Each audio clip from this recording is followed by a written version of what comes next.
Hello, folks. May I say Ram Ramji as a result of this Ram temple? This time we've got something on our plates which beggars belief. A second so-called farmers' agitation which has no farmers involved. This time again you have not only the middlemen, the money lenders, the people who go around buying all farmers' produce, selling it to the Food Corporation of India, collecting all the money and then lending the same money out to farmers at 20 to 24% interest rates. The artiyas or the in-between people. They had the farm laws repealed and now they want the same farm laws back privately. How? Like this. You see, one of the provisions of the old farm laws which were repealed was that farmers are now free to sell wherever they want, whether via the mandis or privately or to any agency they choose. But of course, this was repealed, so now they have to go to the mandi. What happens? They never get the minimum support price. They can't. Why? All these middlemen buy it all up and say, oh look, we've got to transport it there, store it, sell it, and then wait for the Food Corporation of India to give us the money which we can then give to you, which is a load of nonsense. Now they want this same open marketing scheme all over again, except outside the purview of the old laws, which were repealed anyway. It doesn't make sense. So who is behind all this?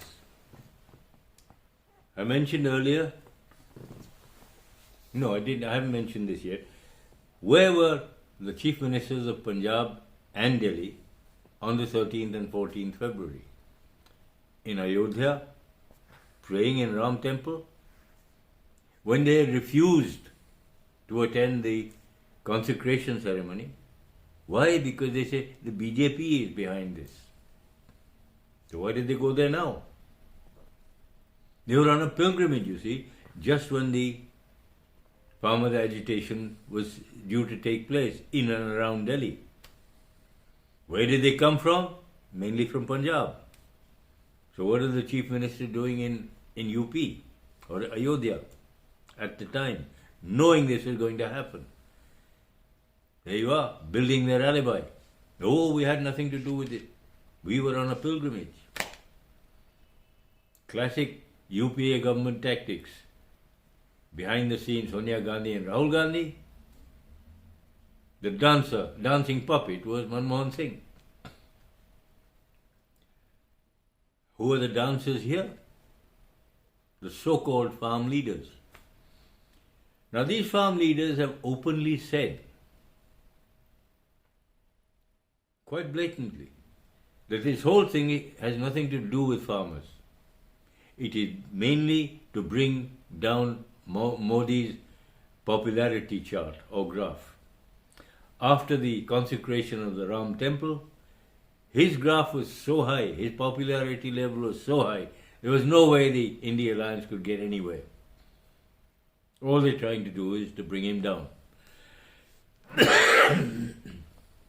Now, what are their demands? They just doesn't make sense. What would it cost the nation to accede to these demands? Almost 80% of our annual budget. Are they trying to tell us that apart from agriculture, nothing else happens here? We're such idiots, we don't know anything else? Come on, let's get real. They want India out of the World Trade Organization. They want all free trade agreements with different countries to be scrapped. Why? Back to Commission Raj? Where these politicians, these opposition or India Alliance people are supposed to get back into power. Make private agreements with all these companies and all these other agencies abroad, and then sell the same thing to us, the government of India, and so on. at 10 times the price. Isn't this what they're trying to extort for farmers? For instance, some of the things they're saying is, when the government wants land from farmers, they must pay not only circle rates, but 4 times the circle rates. Whereas anybody else who's not a farmer gets only circle rates. It is not totally against the Constitution. Everyone is supposed to be equal. So how can you do it? How can you make such a ludicrous demand? What do poor farmers know about such things? So who is prodding them to make these demands? It's mind-boggling. And yet, can we see any other hand apart from these political monsters? Yes, there is one other particular hand behind all this. And that's where finance seems to be coming from. The Khalistanis, the Pannus sitting in the US, and others sitting in Canada who are doing all the financing. Then these people, they want minimum support price for all these spices like turmeric and red chili powder and cardamom and all sorts of other things. Damn it, those boards already exist who are taking care of all these crops. Just like the coffee board and the tea board. The fisheries are a separate bunch altogether. Those cooperatives look after themselves. Why do they need idiots like this? I mean, is this not a blatant attempt to take over the entire economy and holding the whole nation to ransom? Now, I say this in all seriousness. The Congress party and now the Aam Aadmi party seem to be very good at disruption of any kind. Not only do they not have any agenda, no idea as regards what needs to be done, but Modi and the BJP government must not be allowed to function. That seems to be their mantra. It doesn't make sense now. It never did. The whole attitude of all these India Alliance people is to create disturbances everywhere, to make Modi look bad, bring down his popularity chart or graph. Why? Otherwise, they don't stand a chance. Now you see what's happening in West Bengal. Sandesh Khali. The gang rapes and rapes of all these women folk, all Hindu women, young, good looking, recent brides or young brides who were dragged out and raped and then sent back in the morning. And Mamata Banerjee says the RSS and the BJP are doing it. Such things cannot happen unless there is state government approval, and I use the word very loosely, or state-sponsored terrorism. That's what it is. Now, back to the farmers, so-called.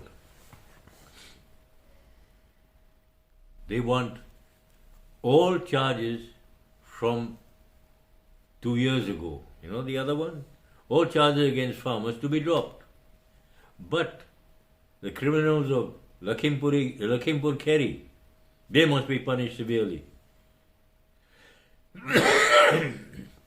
How do you have one law for one set of farmers and another law for a different set? Equality? I mean, this is dictatorial. It's a diktat from these so-called monsters. to order the government of India into doing things which are totally wrong. And then saying, you've done something wrong. So who is really behind it? Is it George Soros and his Open Society Foundation also financing these Khalistanis? And of course the Congress Party, which has very strong links with them. Remember, in 1994, Sonia Gandhi was co-chairperson of George Soros' little group that used to look for friendly governments in different countries all over Asia, replacing unfriendly governments. Now, who else is involved? Not just George Soros.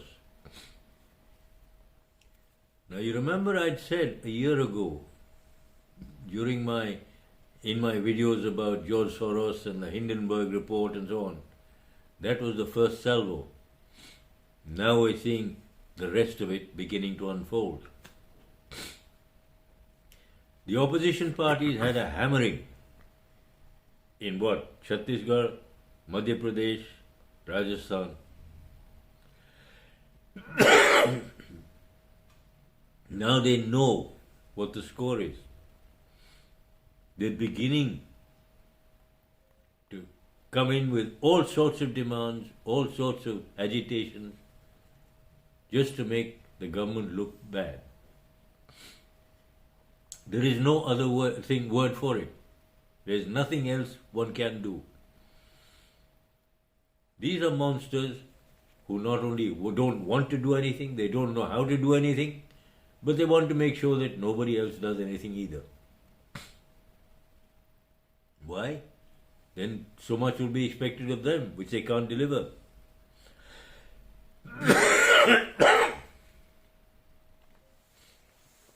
Now going on from that, why, for instance, are they putting religion into politics? Why? You see the Karnataka government. It's suddenly in their annual budget. What have they done? Work board for work activities, for work properties, 100 crores. Christian organizations, 200 crores. Hanumanji, Lord Hanuman's birthplace, 100 crores. Why? Why are they mixing religion with politics, religion with state or state government? This is not permitted by the Constitution. So why are they doing it? This is a belated attempt.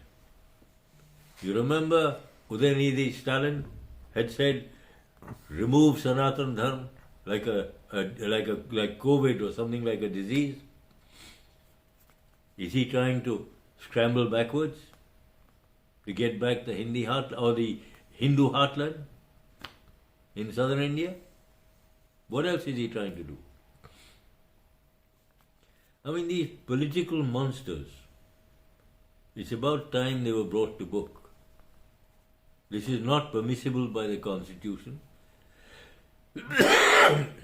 which every MLA, MLC or MP is sworn to uphold and protect.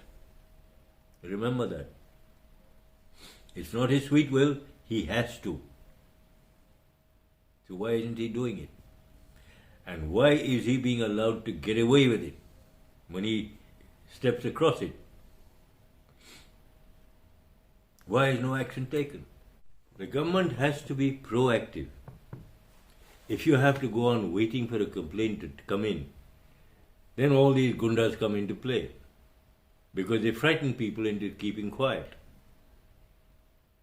Now, if you wait for them to come forward, you've got a very long wait. Have a look at Sandesh Khali. They're not coming forward because they've been frightened into silence. And the same thing happens no matter where you go. Another of their demands, the EVMs or electronic voting machines. What have they got to do with farmers or farming? Remember, it's the Congress, meaning the part of the India alliance, that brought them in the first place. You've forgotten that? So why are they against them now? Very simple. You see, if you have the old ballot papers, you can fix them very easily. You just get fake ballot papers with all these votes, which they themselves put in, put them in there and take back others. Got ballot fixing, booth capturing, and so on. It's difficult to mess about with EVMs. So, of course, you don't want it anymore. Why? Because the other side is winning. Probably because it's done a lot of work. It doesn't matter where you look, whether it's industry, agriculture. The present government has done so much in 10 years, which the Congress government never did in 70 years. They didn't even have a thought about doing it. Nothing was made here, it was all brought in, hefty commissions paid, which they collected and shoved in their pockets. Now all that has been removed. As for the rest, another one of their demands, these so-called farmers. Every farmer must get a pension. He's already getting one from the government of India. I think 6,000 rupees per family. Now they want pensions for every farm labourer. Does that make sense? Has that ever happened anywhere? Anywhere in this country? No. Now here's something else. All these government schemes like Manrega and so on, these guys want all those schemes, and those people must be made to work on their farms. How ludicrous can you get?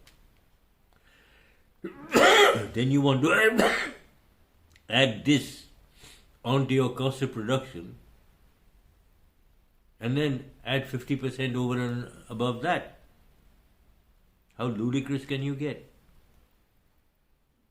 I mean, none of the demands really make sense.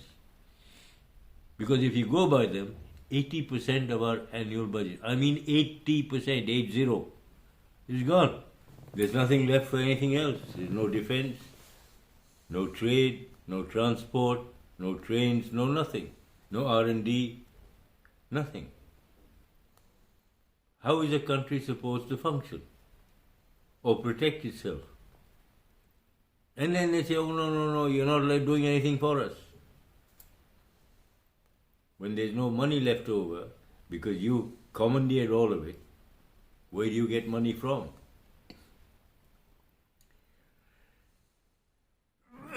You see,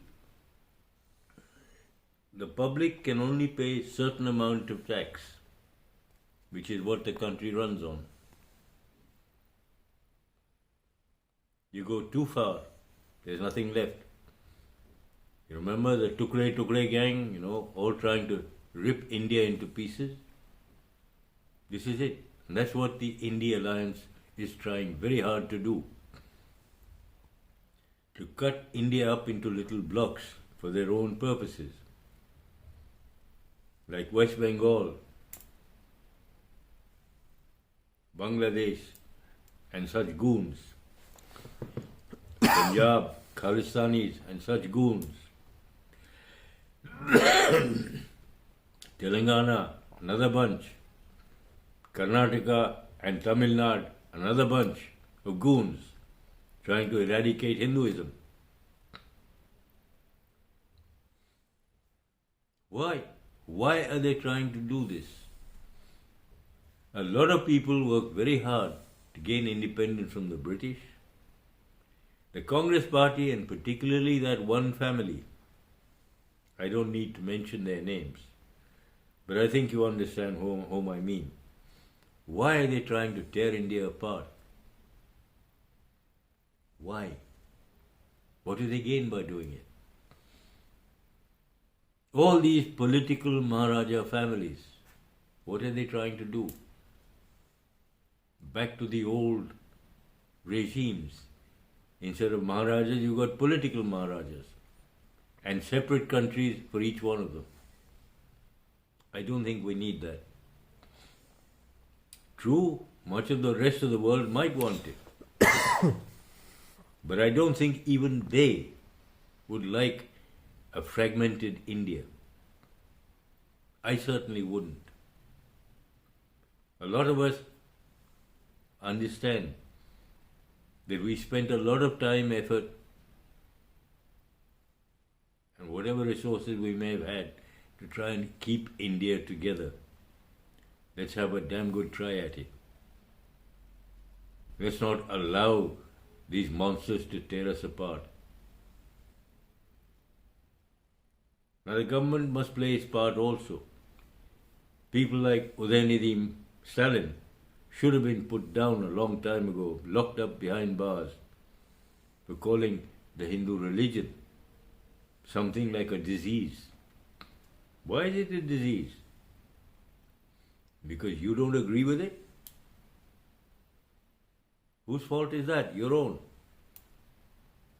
Then you talk about democracy. The only democratic religion is Hinduism. All the others are dictatorial. This way, none other. Hinduism says all are welcome. All roads or routes lead to the one supreme being, God. And you're against that? And you call yourself democratic? Something not quite right somewhere. Who is behind all this? Is it George Soros? The Nehru Gandhi family? Or these political Maharaja families? I think it's up to the public and the voter to give them a fitting reply and tell them exactly where they can go. We really don't need such monsters among us. They need to be driven out or put behind bars where they can't do any more damage. For once in our lives, certainly in my lifetime, I can look the world in the eye and say, yes, I'm Indian and proud of it. Why are you trying to take that away from us? Do you want us to be your colony and your slaves? I'm sorry, I don't want to be. And it's about time that India Alliance was told exactly where it could go. Well, folks, thank you. I do apologize. There's probably a whole lot of coughing in this one. I've had a bit of a rough time. I'm trying to get over it. Think about what I've said today, because it's a very, very important one. This farmer agitation is not really to do with farmers. As they have said blatantly, it's to bring down Modi. No other reason. And it's up to the rest of us in this country to ensure that they don't succeed. Well, folks, ciao.